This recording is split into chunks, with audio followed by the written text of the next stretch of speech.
ये आशीर्वाद नहीं देंगे भैया, ये आशीर्वाद नहीं, इनका दर्शन होता है पर इनका आशीर्वाद नहीं होता। कितना भी लिख लेना प्रभु कृपा, पर आशीर्वाद तो बोलो, बोलना तो पड़ेगा। मैं छूट उसे दे रहा जो जन्म जन्म का गूंगा है। बोलो आशीर्वाद तो अभी नहीं, मजा नहीं आया। आशीर्वाद तो, और आप प्रतिमाएं भी देखो, सिद्धों की प्रतिमा बिल्कुल वैसी होती है, अरिहंतों की प्रतिमा भी ऐसी होती है, आचार्य की प्रतिमा ऐसी होती है। देवगढ़ सिद्धातिशय क्षेत्र पर जाके देख लेना, आचार्य की प्रतिमा ऐसी होती है, और उपाध्याय की प्रतिमा, उपाध्याय की ज्ञान मुद्रा, उपाध्याय ऐसा करता है। कभी कोई कोई मुनिराज ऐसा भी आशीर्वाद देते, इधर देखो, ऐसा भी आशीर्वाद देते कोई, इसका मतलब है ज्ञान मुद्रा से तुमको आशीर्वाद, किससे? इधर देखो, इसका नाम कौन सी मुद्रा है? अंगूठे पर तर्जनी को टच करना, और ये तीनों उंगलियां हैं, ऐसा आशीर्वाद दिया गया। ये रत्नात्रय का प्रतीक है। हे भव्य जीव, तू कालांतर में, निकट भविष्य में, निकट भव में रत्नात्रय धर्म के लिए प्राप्त करना। मिथ्या दर्शन, मिथ्या ज्ञान, मिथ्या चारित्र्य का क्षय करना, तुम जन्म जरा मृत्यु का विनाश करना, देव शास्त्र गुरु की आराधना करना, एक ज्ञान मुद्रा है। बोलो ये ज्ञान मुद्रा है। और ये मुनिराज आशीर्वाद देते हैं, पंच महाव्रतों को स्वीकार करना, पांच पापों का त्याग करना, 5 समितियों का पालन करना, पंचम गति के लिए प्राप्त करना। और साधु हाथ पर हाथ रख के बैठता, ज्ञान ध्यान तपो रखता। मैं उस पर दृष्टि नहीं रखता कौन कैसा है, मैं अपने पर दृष्टि रखता कि मैं कैसा हूं। मैं उस पर दृष्टि नहीं रखता कौन क्या कर रहा है, मैं इस पर दृष्टि रखता कि मुझे क्या करना। इसी का नाम है सम्यक दृष्टि, इसी का नाम है सम्यक दृष्टि। और लोग ये समझते हैं बहुत धर्मात्मा है। बोलो बहुत। कई लोग मंदिर में ऐसे पुजारी रहते, जब तक 1 किलो द्रव्य इस थाली से उस थाली में ना कर दे तब तक उनकी पूजा कभी पूरी नहीं होती है। वो पूरा 1 हंडा जब तक पूरा भगवान के ऊपर नहीं उड़ेल देना तब तक उनका अभिषेक नहीं होता है। जब तक वो 10 टन 3 टन घंटा नहीं बजा लें तब तक उनके कलेजे को क्या नहीं पड़ती है। चाहे भली दूसरे के कान के पर्दे फट जाए, भली फट जाए, लेकर उनको तो घंटा, और ये पता नहीं है कि बजाया पूरे मेरे 108 परिक्रमा लगा रहा है। क्यों लगा रहा है ये पता ही नहीं। करने के पहले ज्ञान होना, करने के बाद ज्ञान नहीं होना, ये क्यों करते? सम्यक दृष्टि यही सोचता है कि मुझे, बोलो मुझे, तुम ऐसा करो। ये उपदेश देना आचार्य का काम है। तुम किसी को मोक्ष मार्ग बताने का अधिकार आपको नहीं दिया गया है।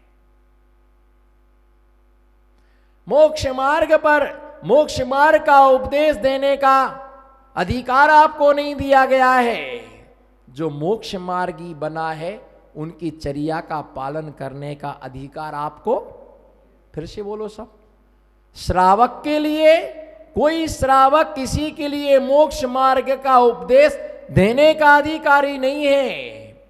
लेकिन जिन्होंने मोक्ष मार्ग को स्वीकार किया है उनकी चर्या कराने का अधिकार आपको। आप मुनि का कमंडल भरो, चौके लगाओ, प्रवचन सुनो, शौच क्रिया को लेकर के जाओ। अपने कर्तव्य से दूर भागने की कोशिश मत करो, अपने धर्म का पालन करो। हम अपने धर्म का पालन करते हैं और ये भी तय है, बोलो ये भी तय है, बोलो ये भी, हाथ उठाओ ना, नमो सिद्धाणाम। ये भी तय है तो ये भी तय है तो ये भी तय है। जब मेरा कहीं चातुर्मास हुआ, बिहार होने का अवसर आया, तो श्रावक रोने लगे, महाराज जी कहाँ जाओगे? बोलो महाराज जी। तो मैंने कहा इंदौर जाऊंगा। लोगों ने पूछा कहाँ जाओगे? मैंने कहा इंदौर जाऊंगा। बोले इंदौर में आपका कौन है? इंदौर में बोलो ना, इंदौर में आपका। मैंने कहा नसीब। मैंने कहा आप ये देखिए, भाग्य लक 2 अक्षर का होता है। बोलो, भाग्य लक 2 अक्षर का होता है और भाग्य 2.5 अक्षर का होता है। और नसीब 3 अक्षर का होता है। नसीब 3 अक्षर का होता है। किस्मत 3.5 अक्षर की होती है। इनको रंग लाने के लिए मेहनत 4 अक्षर का होता है। बिना मेहनत के लक नहीं बनता, बिना मेहनत के भाग्य नहीं बनता, बिना मेहनत के किस्मत नहीं बनती है। इनको बनाने के लिए मेहनत करना पड़ती है। और सही तो बात यह है मनोज जी, गोदा जी, रात भर चैन से सोने के लिए, बोलो ना, हाँ करो करो, वैसे ही करना है। हमारी तरफ देखो, रात भर, मैं आपको गोल्डन चांस दे रहा हूं फिर से। हाँ रात भर, भैया आपको भी गोल्डन चांस दे रहा हूं, कोई बोली नहीं लग रही इस चांस लेने की। रात भर चैन से सोने के लिए, बोलो रात भर चैन से सोने के लिए दिन भर बेचैन होना पड़ता नहीं, जरूरी है। तुमने पढ़ता कैसे कह दिया? मैंने अभी क्या कहा? मोक्ष मार्ग का उपदेश देने का अधिकार आपको नहीं है, चर्या कराओ। फिर से बोलो, आपने मेरा पॉइंट खंडित कर दिया सबने मिलकर के। तुम सब बिगाड़ू हो, हम जुगाड़ू हैं और आप स्वीकार कर लिया, स्वीकार भी कर लिया। बोलो रात भर ऐसा करो, छूट डिस्काउंट किसी को नहीं है। मेरी एक आदत है, मैं डिस्काउंट नहीं देता हूं, कमाई पूरी करता हूं। मार्केटिंग बहुत जबरदस्त है, व्यापार कुछ भी नहीं है, पर दुकानदारी बहुत।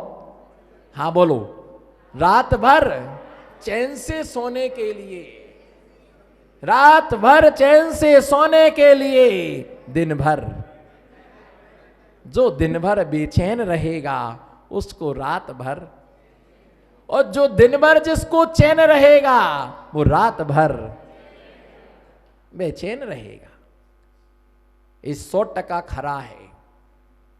इसलिए दिन भर घूमना पड़ेगा, मेहनत करोगे, कुछ लेके आओगे तो रात को चैन की नींद आएगी। और दिन भर कुछ नहीं करोगे, पड़े रहोगे डिल्लप पर मखमल की तकिया और भागलपुरी चादर ओढ़ करके, तो रात में क्या होगा वो तो वही जानता है जो जानता है। फिर सोता भी नहीं है, कर्म का कल्ला, और दूसरों को सोने भी नहीं देता है।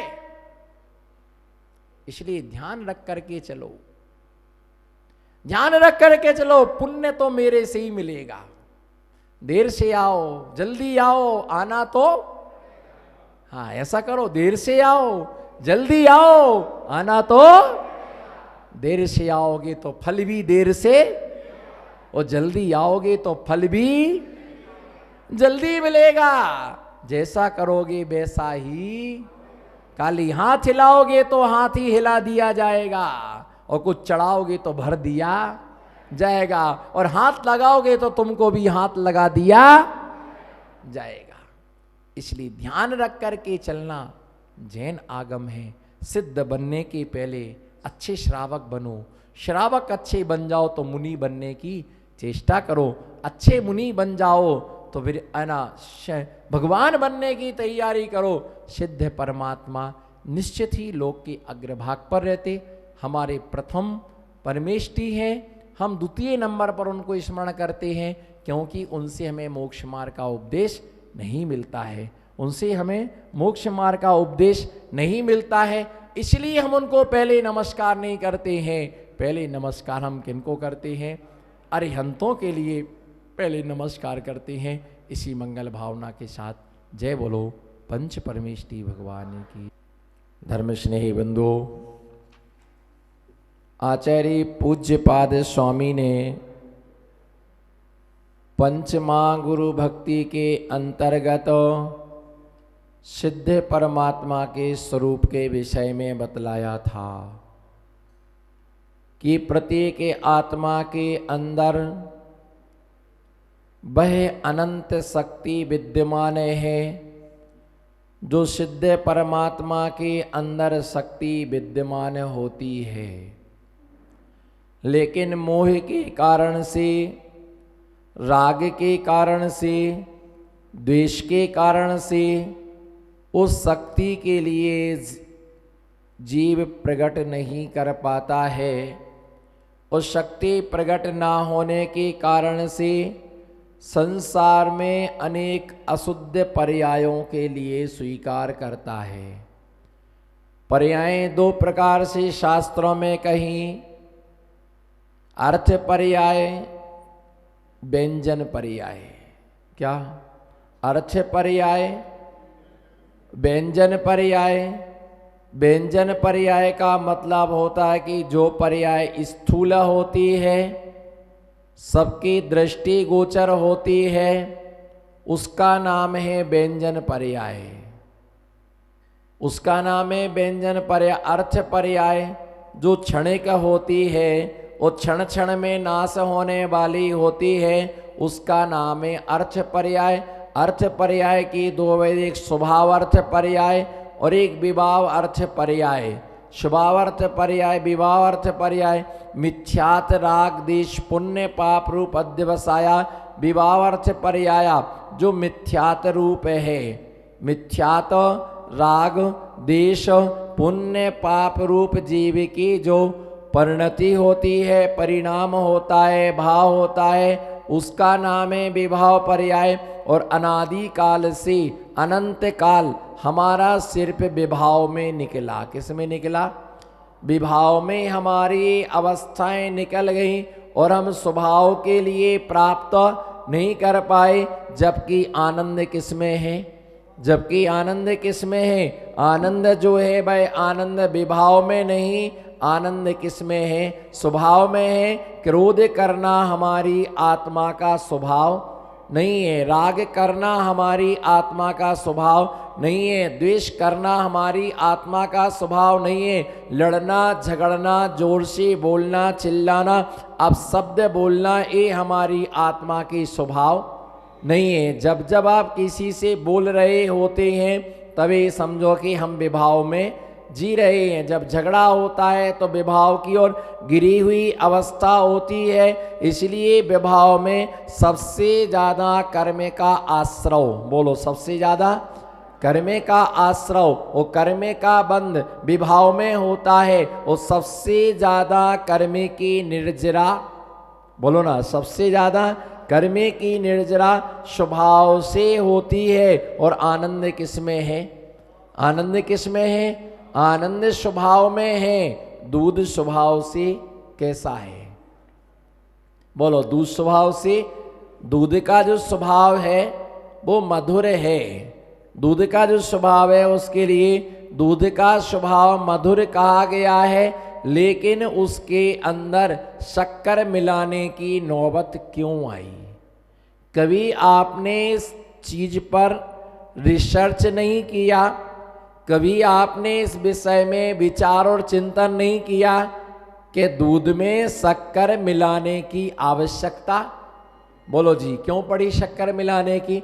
दूध तो स्वभाव से, बोलो ना, दूध तो स्वभाव से मीठा है, लेकिन उसमें शक्कर मिलाने की आवश्यकता क्यों पड़ी?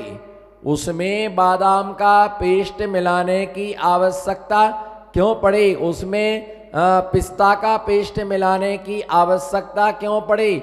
है ना, उसमें ध्यान रख के चलना। दूध की मधुरता को नाश करने वाली महिला, क्या?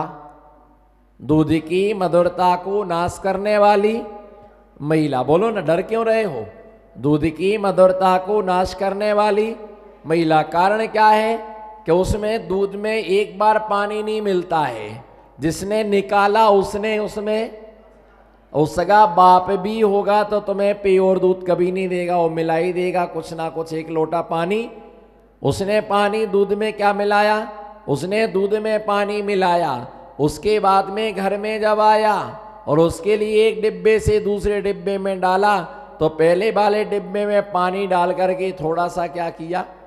बोलो ना, हिला डुला करके उसको उसी में छान दिया, तो आधा किलो का 1 किलो हो गया, आधा किलो का 1 किलो हो गया। उसके बाद छन्नी को उल्टा करके उसके ऊपर और पानी डाला, तो बेचारे की जो थोड़ी बहुत मधुरता थी वो भी क्या हो गई?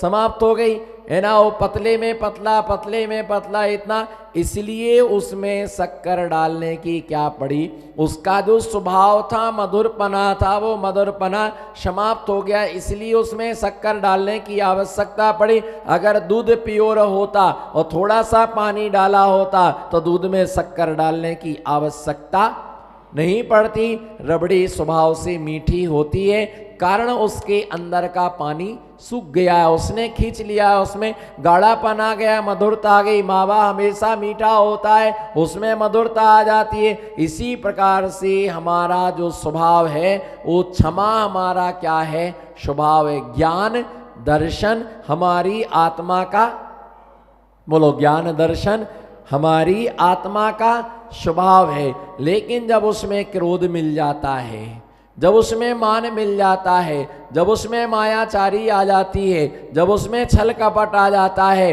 तो आदमी विकृत हो जाता है, परेशान होना चालू हो जाता है। दुनिया के सारे रास्ते सीधे हैं। बोलो, दुनिया के कोने कोने से आवाज आए, बोलो, दुनिया के सारे रास्ते सीधे हैं, बशर्ते तुम अपनी चाल को सीधा कर लो। तुम्हारी चाल टेढ़ी होने के कारण से दुनिया के सारे रास्ते हमें टेढ़े, हमारी, है ना, दुनिया के हमारे नज़र टेढ़ी होने के कारण से, हमारी नज़र विकृत होने के कारण से हमें दुनिया के सारे रास्ते हमारे लिए टेढ़े नज़र आते हैं। हमें दुनिया में विकार आता है। यदि हमारी आँखों में क्रोध है, यदि हमारी आँखों में लालामी है, तो हमें दुनिया में भी लाल लाल वस्तु दिखाई देती है। हमारा जैसा स्वभाव होता है वैसे हमें दुनिया दिखाई देती है। इसलिए ध्यान रख करके चलना। ज्ञान दर्शन हमारी आत्मा का, बोलो ना, ज्ञान दर्शन, जोर से बोलो, ज्ञान दर्शन हमारी आत्मा का स्वभाव है।